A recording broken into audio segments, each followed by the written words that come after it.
예, 인천 초등생 살인 사건 또 부산 여중생 폭행 사건까지 터지면서 끔찍한 청소년 범죄에 대한 소년법 개정이 필요하다. 이런 목소리가 높아지고 있습니다. 하지만 한편에서는 부작용을 우려하는 목소리도 나오면서 찬반 논란이 뜨겁죠. 저희는 이분의 의견이 궁금해졌습니다. 바로 호통판사란 별명을 가진 분 천종호 부장판사인데요. 8년 동안 청소년 재판만 쭉 맡아왔고 자신이 판결한 비행 청소년들에게 대한홈을 만들어주는 일을 시작해서 지금 전국 각지에 이 천판사가 만들어 놓은 대한홈이 자리하고 있습니다. 우리나라에서 가장 유명한 청소년 전문 판사, 이분의 의견은 어떤 쪽일까요? 만나보죠. 부산가정법원 천종호 부장판사입니다. 아, 천판사님 안녕하세요. 예, 안녕하세요. 천종호 판사입니다. 예, 오랜만에 출연하셨습니다. 예, 그렇습니다. 제가 알기로는 우리나라에서 청소년 재판을 이렇게 오랫동안 하신 판사는 유일하신 걸로 알고 있어요. 아, 예, 제가 지금 그렇죠. 이제 8년째 하고 있고. 그렇군요. 전무후무하다고 보시면 됩니다. 몇 명의 청소년들을 그럼 지금까지 재판하셨을까요? 대략 한 12,000명 정도. 12,000명. 재판했다고 보시면 됩니다. 청소년들을 누구보다 잘 이해하고 아껴온 분으로서 요즘 마음이 정말 무겁고 복잡하고 그러실 것 같아요. 예. 이 피해자가 입은 피해를 생각하면 참담한 심정입니다. 참담하시죠. 이번 그 부산 여중생 사건은 이 SNS 위력을 보여주고 또 가해자가 직접 그것을 영상으로 퍼뜨린 것이 국민들을 더욱 분노하게 만든 것 아닌가 그래 생각합니다. 그래요. 예. 일단 좀 확인을 해 주실 것이 지금 소년법에 따르면 만 10세 미만이면 아예 아무 책임도 묻지 않고 14세 미만이면 형사처벌은 불가능하지만 보호처분의 대상은 되는 거고 예. 14세부터 19세 미만까지는 형사처벌이 되긴 하는데 감형도 되고 또 최대한 20년까지만 가능한 요런 식으로 소년법이 제정되어 있는 거 맞죠, 판사님? 예, 대체로 맞고요. 하나만 말씀드리면 예. 그 14세부터 19세까지 소년에 대해서는 자동적인 감형이 아니고 판사들의 재량으로 부득이한 경우에 감경할 수 있도록 그렇게 규정되어 있습니다. 그렇군요. 그 외에는 다 맞습니다. 네. 하지만 사형이나 무기징역에 해당하는 범죄를 저질렀을 경우에는 최대 15년까지만 할 수 있도록 제정한 소년법 59조가 또 있고요. 예. 예. 그래서 이번에 인천에 살인을 한 그 김양 같은 경우도 여기에 해당해서 강력범죄의 경우에는 20년까지 이제 올릴 수 그렇죠. 있도록 20년 받은 겁니다. 네. 이걸 바꿔야 된다. 아이라고 봐줘선 안 된다. 요즘 애들 순진하지 않다. 약한 처벌 받는 거 알고 이런 끔찍한 범죄 저지르는 거다. 이게 지금의 여론입니다. 심지어 민주당의 이석현 의원은요. 초등학생에게도 최대 사형까지 처할 수 있도록 하는 법안을 발의한다 그럽니다. 어떻게 보십니까? 예, 21년간 제가 법관 생활을 했고요. 8년간 소년 사건을 처리하고 있는데 경험에 비춰볼 때 아이들이 약한 처벌을 받는 것 알고 의도적으로 잔인한 범죄를 저지른다는 것은 반드시 맞다고 보기 어렵습니다. 알고 그러는 게 아니라고. 아니 근데 이번에 같은 경우 보면은 그 부산 여중생들 그 피투성이가 된 피해자 사진 놓고서 심해? 나 교도소 갈 것 같아? 뭐 이렇게 물어보고 한 거 보면 아는 거 아닌가요? 예, 그런 그 예외적인 경우는 있는데요. 전체가 100% 다가 그런 의도를 가지고 하는 것은 아니라고 봐주시면 좋겠고요. 전반적으로는. 예. 예. 그다음에 초등학생에게 사형 처할 수 있도록 법을 개정하는 것은 전 세계적으로 전무후무한 법이 되기 때문에 그리고 또 지금 소년법 자체를 폐지하면요. 형법으로 모든 아이들이 범죄들을 다루게 되지 않습니까? 예. 그럼 현재 형법에서는 14세 미만의 경우에는 형벌을 부과할 수 없다고 되어 있습니다. 그렇죠. 그럼 그 형벌을 부과할 수 없으면 다른 그 대안으로 소년보호처분을 부과하는데요. 예. 소년보호처분 소년법에서 부과하도록 되어 있기 때문에 소년법이 없어지면 소년보호처분을 부과할 수가 없게 됩니다. 예, 또 한 가지는요. 예. 14세 이상의 아이들에 대해서 성인과 동등하게 형벌을 부과하지 않습니까? 그렇게 된다면, 예. 그렇게 된다면 이제 다른 미성년자들에 대한 제약이라든지 이런 것들도 동시에 풀려질 가능성이 높아요. 안 그래도 어제 거기 대학에 가서 강연을 했더니 예. 아이들이 그런 얘기를 하더라고요. 뭐라고요? 예를 들어서 미성년자 처벌 규정이 18세까지 내려가게 되면 선거권도 당연히 18세까지 줘야 되지 않느냐. 이런 법체계 전체와 맞물려 있는 문제라서 소년법 폐지는 좀 신중하게 아주 신중하게 접근해야 될 필요가 있다고 생각합니다. 아주 신중하게 접근해야 된다. 폐지까지는 아니더라도 개정을 해야 된다는 목소리에 대해서는 어떻게 보십니까? 예, 개정에 대해서는 저도 너무 심하지만 않다면 바꿔야 될 필요성이 있다고 저도 보고 있습니다. 아, 개정에 대해서는 예. 어떤 방향으로 그럼 개정을 해야 된다라고 생각하세요?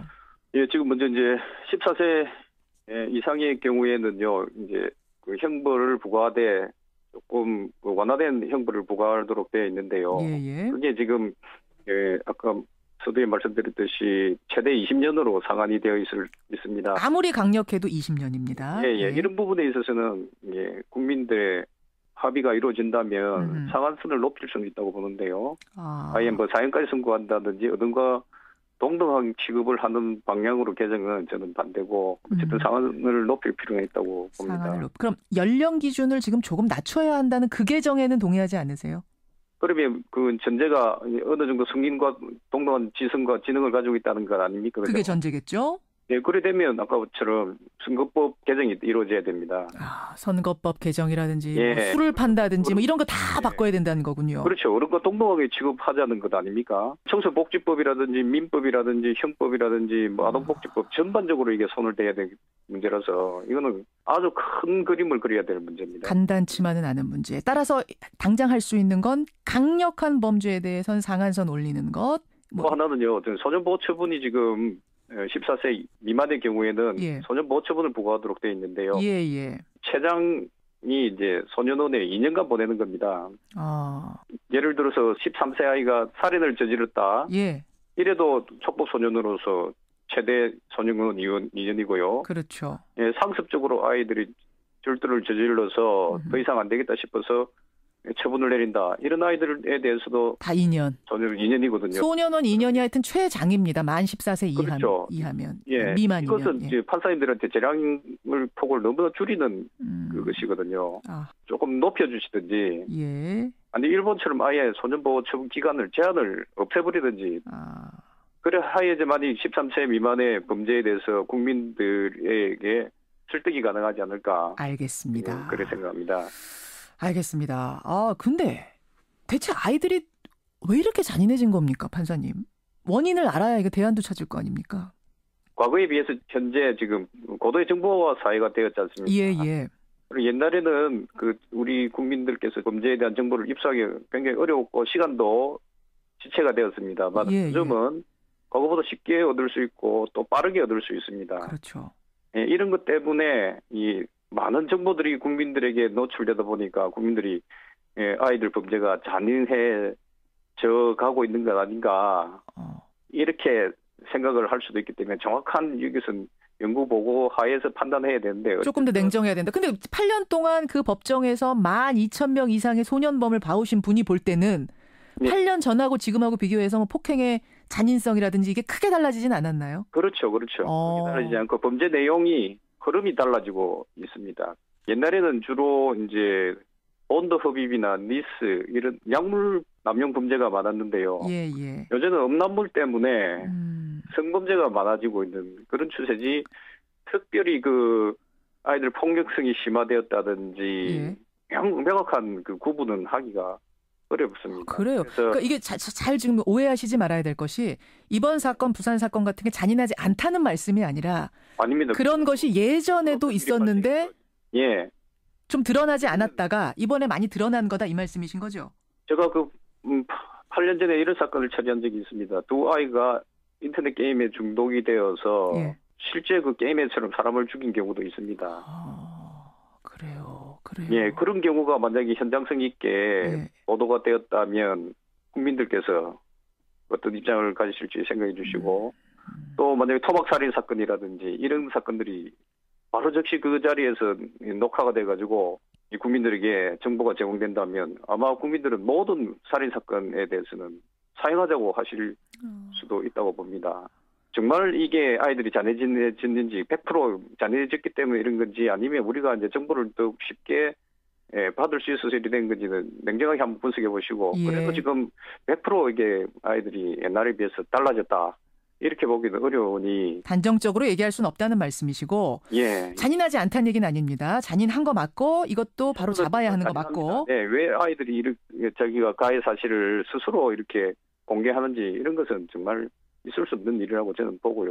엄정하게 이 부분은 짚고 넘어가야 된다고 생각합니다. 예. 천 판사님, 그 많은 이제 비행 청소년들 보면서 아마 생각해 오신 대안이 있을 거예요. 누구보다 깊이 고민해 오셨을 거예요. 어떤 것 생각해 보셨어요? 원론적으로 말씀드리겠습니다. 이게 이제 우리가 아이들이 이렇게 자기 스스로 범죄를 세상에 드러내놓을 정도로 이런 시대가 되어버렸거든요. 예.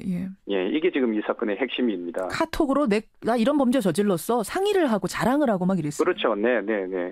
여기 이제 아이들 인성에 있어서 이제 큰 문제점이 발생하고 있다는 건데요. 예. 이것은 결국 가족 해체, 그다음에 사회 공동체의 해체로 인한 것으로 봅니다. 그런 해체를 통해서 아이들이 인간 대 인간의 부딪힘 속에서 아픔과 슬픔과 공감할 능력이 점점 줄어들어가고 있거든요. 예.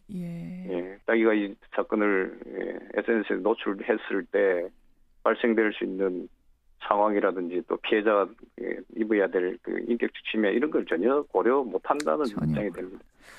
그래서 지금 원론적으로는 이 사회에서의 공동체 회복과 그다음에 가족 공동체의 복원이 시급한 문제가 아닌가 그렇게 생각합니다. 굉장히 원론적인 이야기 같지만 핵심을 찔러주셨네요. 사회 공동체라는 것이 무너지면서 타인의 아픔을 이해 못하는 겁니다. 이 아이가 이렇게 피를 흘리면서 머리가 찢어지면서 고통을 호소하면 이게 얼마나 아픈 건지를 느끼지 맞습니다. 못하는 단계. 그렇죠. 공감을 할 공감력의 상실.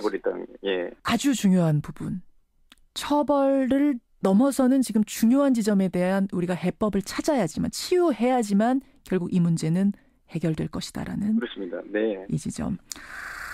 천종호 판사님은 그 범죄 저지르고 온 아이들한테 따끔한 호통을, 조언을 해주시는 걸로 유명하고 가끔은 부모님들한테도 눈물이 찔끔 나도록 호되게 질타하시는 걸로 또 유명한데요. 만약 이 잔혹한 사건을 저지른 아이들을 법정에서 만난다면 실제로 만나실 수도 있죠. 지금 부산이니까. 소녀 보호 처분을 하게 되면 만날 가능성이 높죠. 있습니다. 뭐라고 하시겠습니까? 지금 저도 지금 이 아이들에 대해서 혼란스러워가지고 일정 정리가 아직 안 되고 있고요. 저는 지금 이런 이원적인 입장을 취합니다. 범죄나 비행에 대해서는요. 책임은 엄정히 추궁하자는 겁니다. 그래서 제 별명이 1010호 해가지고 10호 처분을 전국에서 가장 많이 한다고 아이들이 저한테 지어준 별명이고요. 10호 처분이 뭔가요? 아까 말씀드렸듯이 소녀 보호 처분 중에서 제일 엄격한 거. 2년간 보낸 처분이 그 10호 처분이거든요. 제일 엄한 판사. 어떤 아이들이 소년원 갔다 와서 저한테 전해준 게 소년 벽에 막 제 이름을 써놓고 욕을 한다는 그런 얘기도 들은 적이 있는데 어쨌든 문제나 비행에 대해서는 엄정하게 책임을 추궁해야 된다고 생각하고요. 하지만 처벌이 끝난 뒤에는 범죄자를 낙인 찍어가지고 재기 기회를 뺏기보다는 우리가 사회 구성원으로서 자립해 나갈 때까지 도와줘야 된다는 입장이 있습니다. 12,000명의 청소년을 만나온 판사님조차도 혼란스러울 정도로 이번 사건 만만치 않은 것 같습니다. 하지만 분명한 건 원인을 찾아야 하고 해법을 우리가 찾고 넘어가야지 그냥 놀라기만 하고 분노만 하고 넘어갈 일은 아니다라는 말씀 중요합니다. 판사님 오늘 여기까지 말씀 나누겠습니다. 귀한 시간 고맙습니다. 감사합니다.